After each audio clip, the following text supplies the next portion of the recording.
again. This is Diana Catherine Plopa from Pages Promotions, and we're here with another episode of Indie Reads TV. Today, my guest is the amazing Terry Bean, who is an entrepreneurial expert. He is a networking guru genius, and he's going to help us understand. He's also an author, too, by the way, and he's going to help us understand how we can meld all of these different components of our creative lives and create more success for ourselves. So, Terry, welcome. Thanks for being here. Thank you for the kind introduction. I'm excited to be here.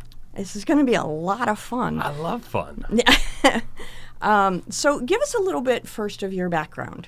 Sure. So I've been in the business world for the past 20 some years, and it's been a great trip. You know, I started off as a sales guy in the technology world and spent a few years doing that. But while I was out on meetings and running sales calls, I ended up finding more opportunities for people that I knew than for the company that I was working for, which led me to believe that I had a pretty good gift for this whole referral-based networking thing. When I was in Columbus, Ohio, at the start of the career, I ended up leading a networking group. I was 26, 27 years old as an area director running a handful of chapters. So that really gave me the foundation. Fast forward a handful of years, I was back here in Michigan. I was looking for the right networking group, couldn't find one, was spending a lot of time on LinkedIn, connecting with people all over the world and recognizing that they didn't really care about Detroit. And in the 2005-2006 timeframe, it didn't take an economist to figure out that Detroit was hitting a lull. Sure, right? yeah. We were moving into the doldrums. So I said, wow, what if I took my online networking experience with my real-world networking experience, created something that mirrored both, and allowed people to teach them like how to learn how to become more entrepreneurial, because you could see that there was going to be people losing jobs left and right. Sure. If we could figure out how to help them become more entrepreneurial, if we could help them grow themselves, grow their business, then ultimately we could grow our community.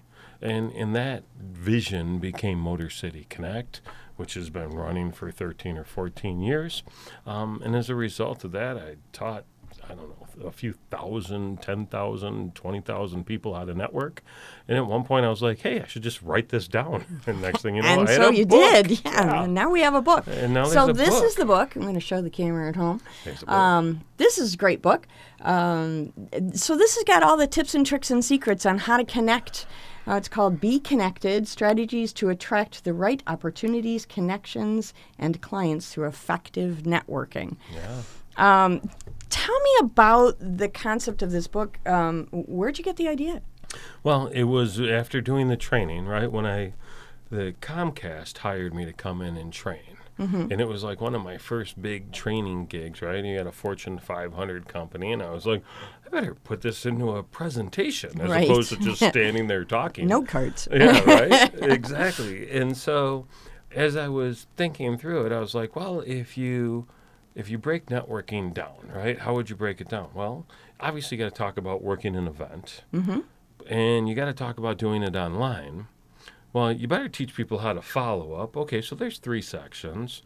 Well, there's definitely this whole area, the metaphysical side of why networking works, the law of reciprocity, law of generosity. That's the 4th section. And boy, if you're going to go network, you'd better know what you're doing it for. So the first section is actually before the networking takes place. Understanding So purpose, understanding focus, that sort of thing. Absolutely. Now, I've been going to Motor City Connect for quite a while now, and you and I connected way back when in the BNI years, around 2008, I think, was when I first met you. Probable, yeah. So that was a long time Were ago. you in a Birmingham chapter? I was, yeah. At the Palladium, right? Yes, at the Palladium, yeah. Nice. So it's been a while ago. It's been a minute, because I've been there once. Yeah, and I've been stalking you ever since. So when I found you at Motor City, nice. yeah. So when I found you at Motor City, I just thought that was a wonderful thing, and I've just garnered so much great connectivity in my business over the years because of what you offer to people. That's awesome. What I've found is that the way you structure networking, the way you understand networking, it's not. It's so different from a typical networking endeavor, right? Where they have this structure and they have these rules and they have this. You seem to open things up more like a conversation between people where there's an even exchange of ideas and questions and answers, where everybody's kind of sitting around a table going, okay, what if and how do we. Was that purposeful, or did that happen organically? It's a little bit of both, honestly. So, you asked me for my background, and like most people, I kind of started in the middle. Before I got into business, I studied psychology and I studied communications.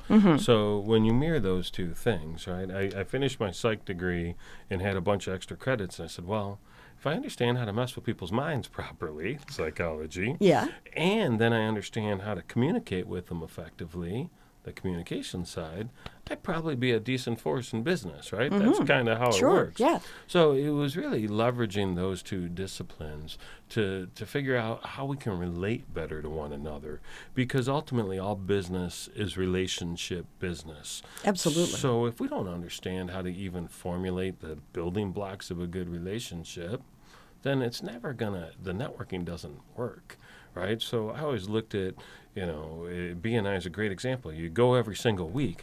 Well, people that are successful in BNI meet outside of those meetings. They know Yes. the meetings is just the scorecard and the celebration. It's not the end-all, be-all. If you're networking for 1 hour and 15 minutes per week, you're doing it wrong. Right. That was what my experience of it was. When I was in a more structured environment, I felt so mired by the structure that I didn't really get to make the connections. And I found with networking through Motor City Connect, that structure's gone, which gives me the freedom to really explore relationships. And there's much more opportunity to meet people that I might jibe with on a different level, although they may be in the same industry, which is another thing that I love that you offer. There could be 5 PR people in the room, but maybe I'm only going to connect with one of them. That's right, and you should be free to. Yeah. Part of the reason Motor City Connect exists mainly because BNI and other groups like it, in my vision, missed the boat. Right? I want to network with adults. I want to network with grown-ups. I don't want attendance policies and attendance rules. I don't want you to dictate who I can connect with and who I can't. I want to be able to be free to make those choices on my own. Sure. And so the online piece really helps with that, because you can do that 24/7 wherever you are, whenever you're there. And then you can make decisions as to whether or not you want to show up to the face-to-face based on who you've interacted with on the interwebs, and if you see that they're going to be there. Right. Let me ask you this, and I'm having my tablet's being a little slow today, so bear with me. It just got back from vacation. It's okay. Yeah, so we all just got back from vacation. So as you know, this show is really about connecting with authors and giving authors a leg up on what they're doing, especially independent authors, because we don't get the kind of support that the big publishing houses often lend to their authors. One of the great things that I learned from you is how to connect with other people, whether they're authors or people in other industries. What might be some good networking I don't want to say tips or tricks, because I think that's trite, but what are some good suggestions about how authors might be able to connect with people to either make a greater awareness connectivity of their books or to connect with other authors? How might you suggest they go about doing that? So some of my favorite practices are be intentional with what you're doing, right? Be super clear about it. So often individuals will want to start a conversation and they'll talk about things that don't matter, whether you're talking about the weather or whether you're just BSing about something, the game that happened this past weekend. Right. Respect people's time, right? There's a lot of noise in this world right now. Social media is like the number one noise maker there is. That can be good or it can be bad. But if you're using these tools, tell people what you hope to get from them, right? Be really clear about what you're looking for. Have a very specific ask for what you want. Right? If you've been in Motor City Connect, we Yep. do the ask at Yep. the beginning of every meeting. We don't do 60-second commercials or elevator pitches. We do an ask, and the ask is simple. It's your name, your business category, and then who's the one person or what's the one idea or who's the one company that if someone in the room could introduce you to would absolutely make your month. So think about that from your connection perspective. If you know who you're looking for, you can tell them why you want to connect with them. The more information you give, right, the more power you give someone, but you give them power to help you or to not help you. And just because they don't doesn't mean that that wasn't a form of help. I've spent a lot of time talking to people that I had no business talking to, and I'm sure we all have. Sure. Here's another, let's take that the flip side now. We talked about best practices. What would be some things that you want to make sure to avoid when you're at a trade show or when you're at a convention? I go to a lot of book conventions. We do a lot of interacting with not just other authors, but publishers, editors, and the general public, readers. I've seen some people do some things that I thought were kind of not helpful. I'm wondering what your experience has shown you about things to avoid when you're in that kind of public scene. Well, so, and I appreciate you bringing that up on the tail of that because, listen, networking is about you, it's about me, and it's about what we can do together. In that order, always in that order, right? So when I gave you the first piece of advice, that note always has to end or start with how can I be of service to you? And you have to genuinely mean that. Yeah. Otherwise, don't bother writing it.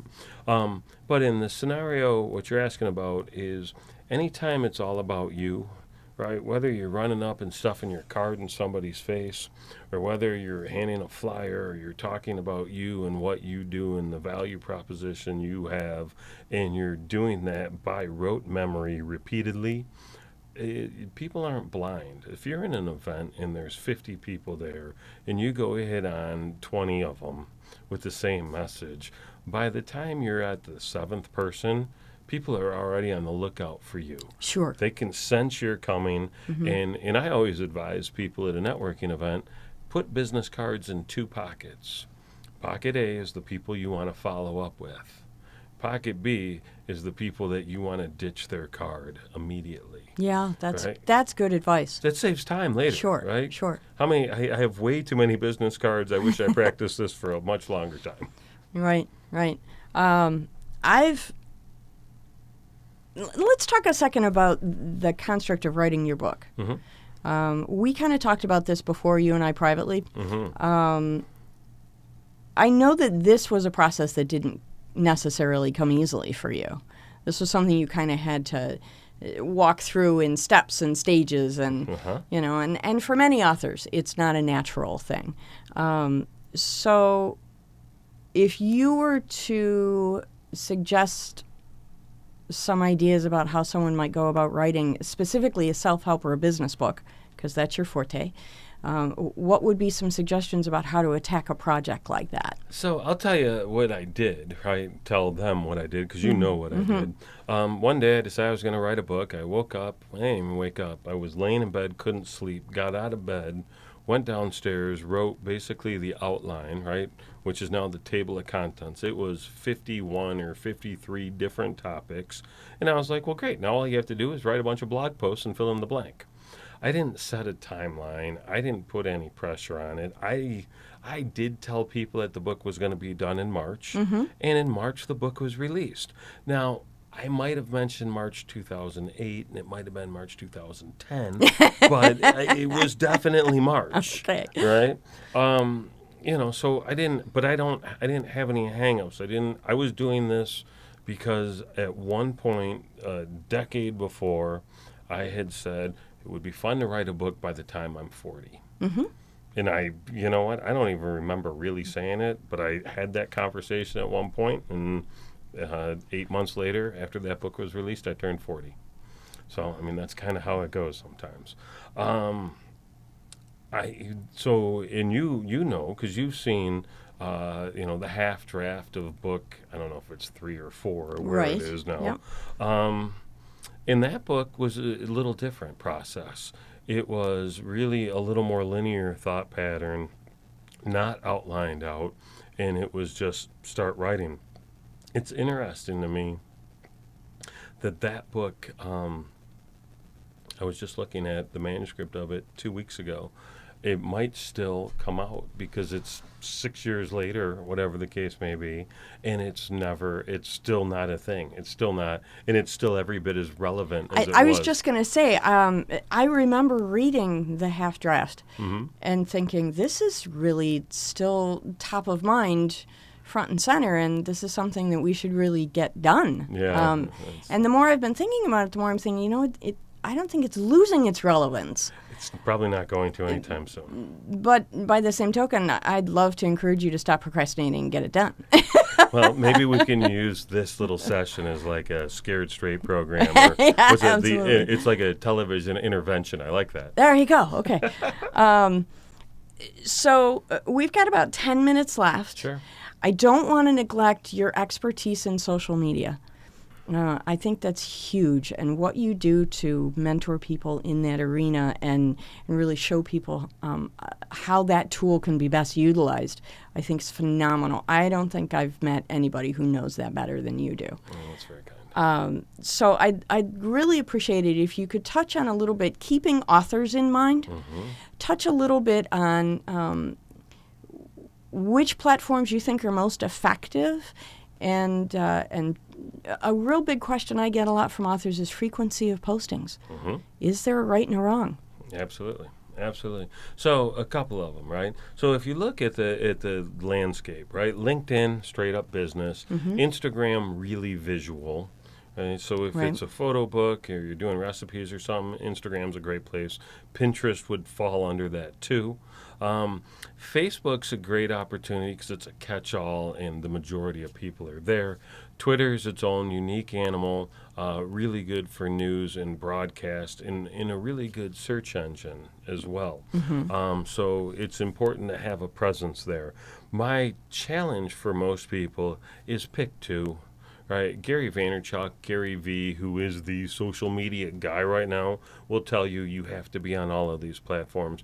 What Gary won't tell you is that he has 12 people following him around all day, every day. Doing it for him. Making content. It's a lot of work to keep up with all of that stuff. It's a ton of work. It's a lot of time. In posting is the shortest amount of time. Right? What most people miss is if you want more engagement on your posts, you have to be more engaged on other people's posts. Sure, it's reciprocal. Right? So I put a video out today, and I'm all frustrated because I haven't put a video out in a couple of weeks, and I'm like, well, where's the love, man? I haven't been here for a while. Come over and say hi. Well, I haven't been going out and saying hi to people, right? And so it's because if you're not top of mind, you're not top of mind, right? If you're not making sure that other people are seeing you and hearing from you and feeling the love, they're not going to give it back to you. So back to the which stuff. If your book is related to business and you're trying to grow a business audience, you should pick LinkedIn.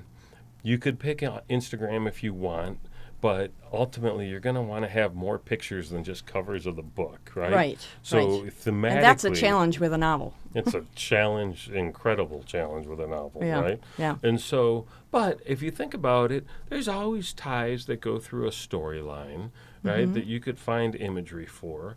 Google search is your best friend, right? The other best friend is Canva, C-A-N-V-A. Okay. You can go out and upload images that you find. You can use your own images, or you can use their images, and then you can put text directly on top of it. That's fabulous. Canva is a huge tool.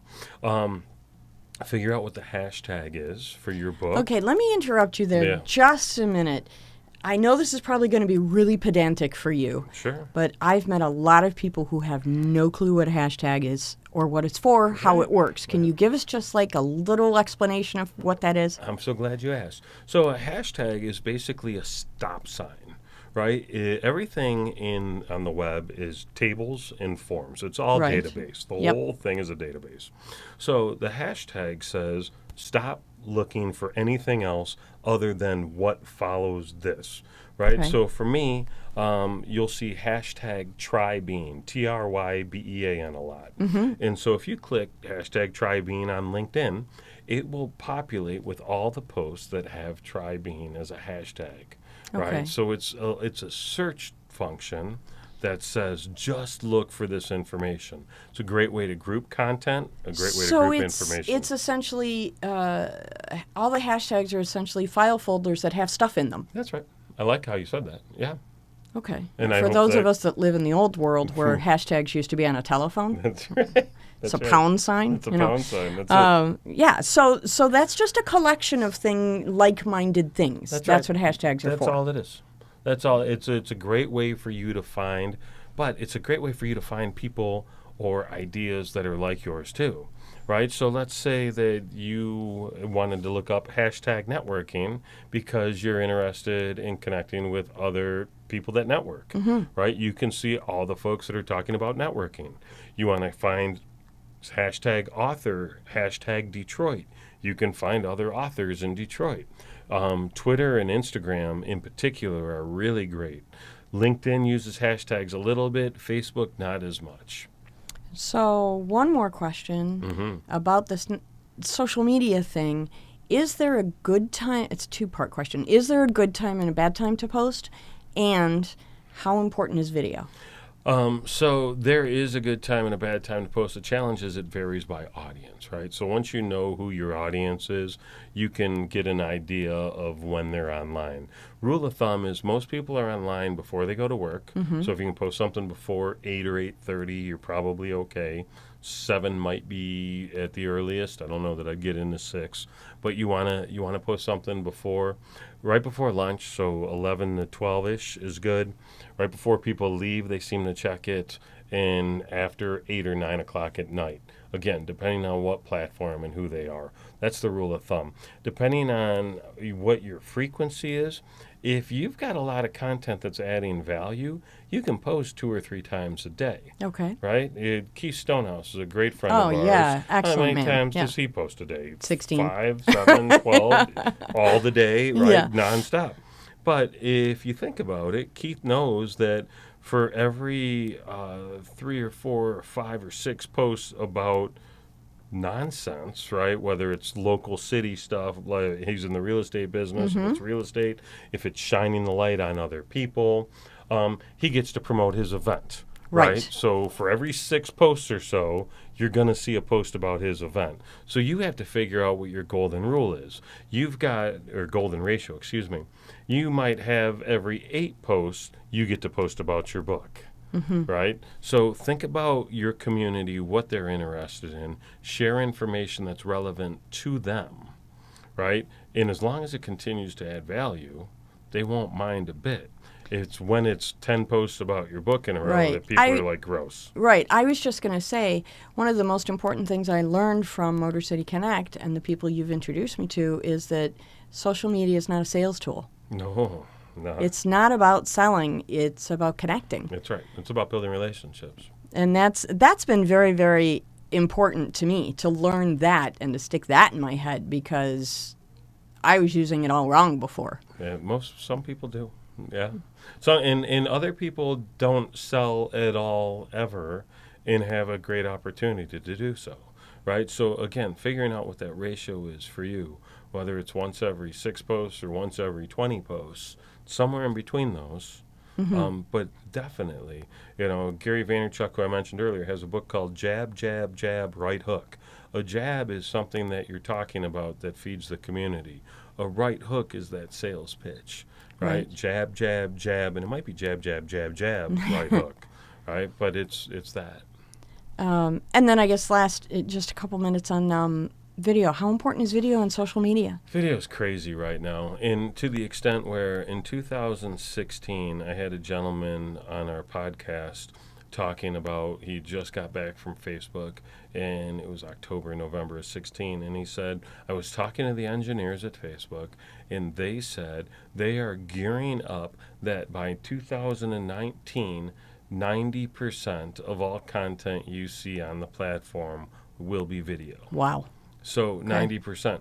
Now, here we are, 2019. It's not 90%, Right, obviously.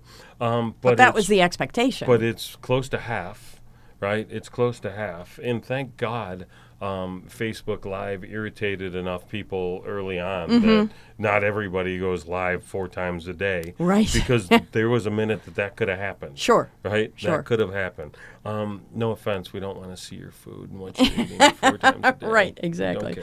Yeah, when we were away on vacation last week, I posted for the first time in forever food because there's a little French fry basket like they have at McDonald's, and that's how they brought the French fries to the table, and I thought it was so cute. It's adorable. But the idea of posting food, I actually had to put the disclaimer, I usually don't do this, but this was super cute. Right. So. That's exactly it. So video is important, and here's why. Video allows you to be authentically you. Yes. Right? You can't hide on video. Tell me about it. So you need to get in the habit of being who you are on camera, sharing what you want to share. Now, here's the beauty of it, and I tell people this all the time. You don't have to be in the video, right? You can turn the camera around and show what you're looking at and just talk. Your video should be under 90 seconds, and at this point it should probably be under 60 seconds, right? Okay. So make it quick. Try and have it focus on one thing, right? Don't try and deliver the entire world to us in a 48-second clip. That doesn't work. Too much. Right? You can make another video. I know it's a crazy idea. Do lots of little ones. Lots of little ones, right? So kind of build out a series. Cadence is important, right? So maybe get in the habit of saying at 10 a.m. on Tuesday and 10 a.m. on Thursday, I'm going to post a video, right? And then what you can do is you can bulk record your videos. You can record 5 or 6 or 7 at a time. And then schedule them separately. I know Facebook, I don't know if LinkedIn or Twitter does this, but I know with Facebook I can schedule things ahead of time and they will come out later.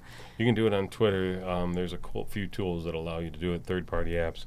And there's actually 1 or 2 that are on LinkedIn, but I don't necessarily recommend using third-party tools to promote and schedule stuff because the sites downgrade you from a view standpoint. Got it. Okay. Thanks so much for your time. This has been so fabulous to have you here. Well, thanks for having me. I really appreciate it. And so the next book's going to be out in March, right? I keep threatening to just go away for a weekend because I know it'll pour through me if I just allow the space for it to happen. I've got a cabin up north that has no internet connectivity, so. Could happen. Thank you so much for your time today, and I look forward to having you back again. Perfect.